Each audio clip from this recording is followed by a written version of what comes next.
This is my family. Good morning! I'm gonna film ngayon kaya nagliligpit ako. I have to film yung aking favorites at isang first impression siguro. Sana matapos ako before ako umalis. Kasi magpa-follow up ako. Or magpapa-second opinion ako dun sa doktor. And I have to do, kailangan ko mag-film kasi baka just in case, kasi nabanggit ng dentista kahapon, baka daw magsuot ako ng splint. So, pag nagsuot ako ng splint, malamang hindi ako makakapag-film. Or if ever, kung ano man gawing procedure sa akin na wag naman sana, knock on wood. Wag sana. So, kailangan meron na akong mga naipong videos para edit-edit na lang. I feel like I'm super shiny. Ay, nako, baka malate na naman tayo. Maghihintay na naman tayo ng matagal. We're just gonna eat breakfast.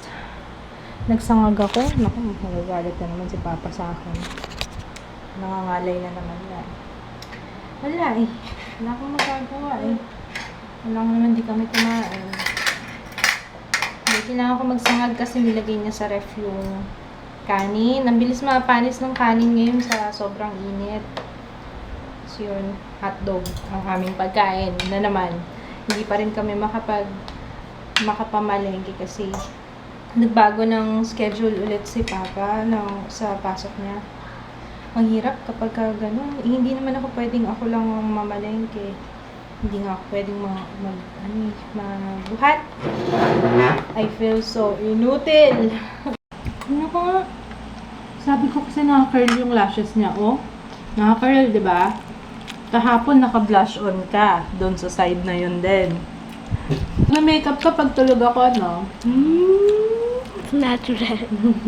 Sabi ko, nak, i-google mo nga yung TMJ splint kung ano magiging itsura. Kinakabahan ako. Bakit ganyan? Para tapos umiling pa siya. Ano yan? Ano itsura? Ganyan lang. Kinakabahan naman. Ganyan lang. Okay. Nasa loob. Ay, hindi. Braces to eh. Ito yung susuotin mo, appliance. Sa loob nga. Brace. Alright. Ew. Disgusting. Kaya ayoko tumitingin ng images sa Google eh, kung ano lumalabas eh. Okay. Repositioning TMJ splint. Yan ang lumabas. Napanood ko sa The Doctors sa YouTube kasi naghahanap lang ako ng mga TMJ stories bago ako pumunta sa dentist ngayon. Meron silang treatment, Botox. Tapos, at the same time, hindi lang niya nare-relieve yung symptoms ng TMJ. I think ang pag-administer is every 3 to 4 months. Ganun lang katagal yung effect ng Botox. So, after that time, kailangan mag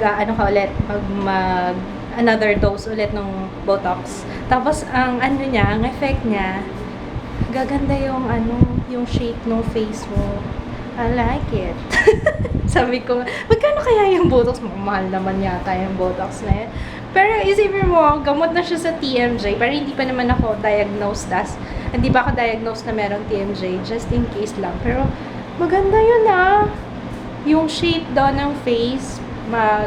Kasi mag-shrink yung muscles dito. So, lilit yung aking jaw. I like. Medyo maaga kami. 9:15 kami dumating. Kasama ko si Jaya. Kaming dalawa lang sa baka di pa dumadating. Saan nga ba tayo? Left, right? Left. Ako na lang daw mag-vlog kasi masakit daw. Hindi mama. Buti na pinicturean ko yung ngipin niya. Babakita ang ngipin ko. Mamaya. Patitingin ko sa'yo. Masakit yung ni mama eh. Narinig ko kanina yung pupul na yung kiss niya. Pop, may ganun pa diba? Ang sakit, grabe. Ayun. Hindi ko ina-expect na bubunutan ako ng ngipin. Sorry kasi Yung kalahati ng bibig ko nampa. Ang laki nung nakuha ang ngipin sa akin. Dito? Oh, Sorry. hindi ko naman nararamdaman kaso wala lang, parang medyo ano pa ako eh. Ang sakit, nangingilo yung hindi ko yun na-expect. Alam niyo ba, nagre-review ako ng BB cream? Paano ko na ngayon siya mare-review? Subtitle Natutuwa ka. ako. Subtitle ka. Hindi, pwede naman eh, show must go on. Sabi ka, it is now, hindi ko magalaw yung kalahating bibig ko. Anyway, di bale, okay lang. Samahan mo ako magsasabi. I-ano ko na lang siya, i-review ko na lang. Different day. Kasi sabi ng doktor, binigyan ako ng tatlong option. Binigyan niya akong tatlong option. Unang option, bubunutin daw yung aking third molar. Which is what happened today. Yun. Biglaan to talaga. Tapos, yung isa naman, brace. Papabrace daw ako kasi baka yung cost ng pagsakit ng panga ko, hindi pantay yung ngipin ko. Sabi niya, hindi aligned yun dito. Yung pag nag-shushu, so sabi niya pag na-align daw yung ngipin ko, ma-lessen yung symptom ng aking TMJ. Sabi niya, yung TMJ daw, walang cure. So, ang target lang is mabawasan yung pain. Yun lang ang sabi ng dentista.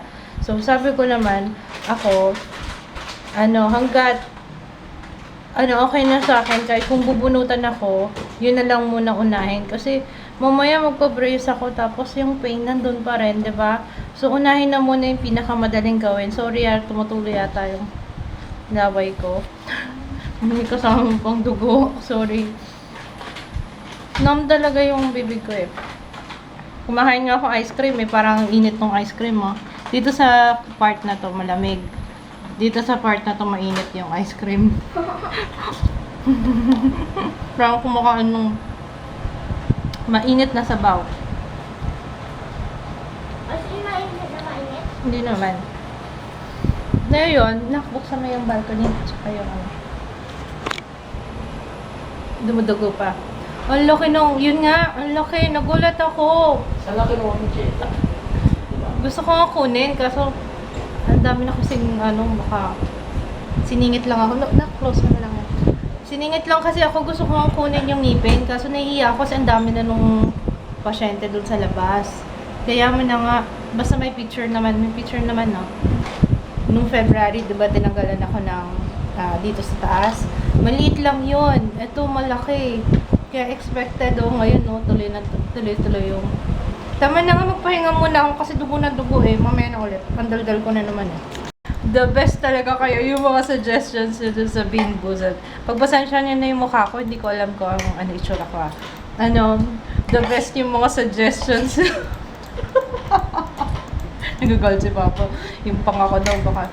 And then, masakit. Hindi masakit yung panga ko ngayon kasi may anesthesia pa eh. mga muta, tulok, imburnal, poso negro, the best talaga. May isa pa ano ba yun? Tinga. Tapos ko yung review, yung first impression. Sayang kasi, although parang lisp pa ko ngayon, pero okay lang yan. Sinabi ko naman dun sa video, sabi ko, pasensya na kasi I'm kind of lisp. Pero at least natapos ko. Sayang eh. Natapos ko. Yung first impression ko, sinimulan ko kasi kaninang umaga. Sayang kasi. Medyo lang ako, lisp. Papa. Hindi ko alam kung bakit. Habang nagsasalita ako, lisp. Ayun o. Hindi mo kasi pinipilit. Oo, kasi actually, medyo may konting bleeding pa nga eh. I'm hungry na. Pero parang natatakot akong kumain. Kanina pa ako last kumain, 9 o'clock. 9 o'clock, Sabaw. 4 o'clock na. Oo, sabaw. Ayan o. Ayoko nga. I don't like that. Okay lang? Kawawa na asawa ko. Oh my gosh. Kawawa naman. Ikaw, anong gusto? You know what else. Medyo okay naman na yung pakiramdam ko. Hindi kagaya kanina, nung nawala na yung effect nung ibuprofen, ay nung anesthesia, para akong nanghihina. Para akong mag-chills. Yung before ako matulog, nakatulog na kasi ako, kaya medyo okay na yung pakiramdam ko. Pero, ang ano talaga, kakaiba yung feeling ko kanina. Para akong nagre-recover from surgery. Parang last na na-feel ko yun, nung nanganak ako. Yung parang uneasy, tapos parang may malamig na something. Sabi nga ni kasi parang mainit nga ako kanina eh. Pero, yun. At least ngayon okay na. So, pag excuse na lang yung lisp ko. Kasi nagdudugo pa nga siya ngayon eh. Pero, the show must go on. Mahirapan na naman ito sa pagkain. Ang kinakain ko noodles. Ito. Tapos konting rice. Tapos yung natira ni Papa na lukban. Tingnan ko kung kaya kong nguyain. Pero, okay naman yung pakiramdam ko. Carry lang. Parang masanay na ako. Kanina nakita ko siya, nagwawalis siya dito.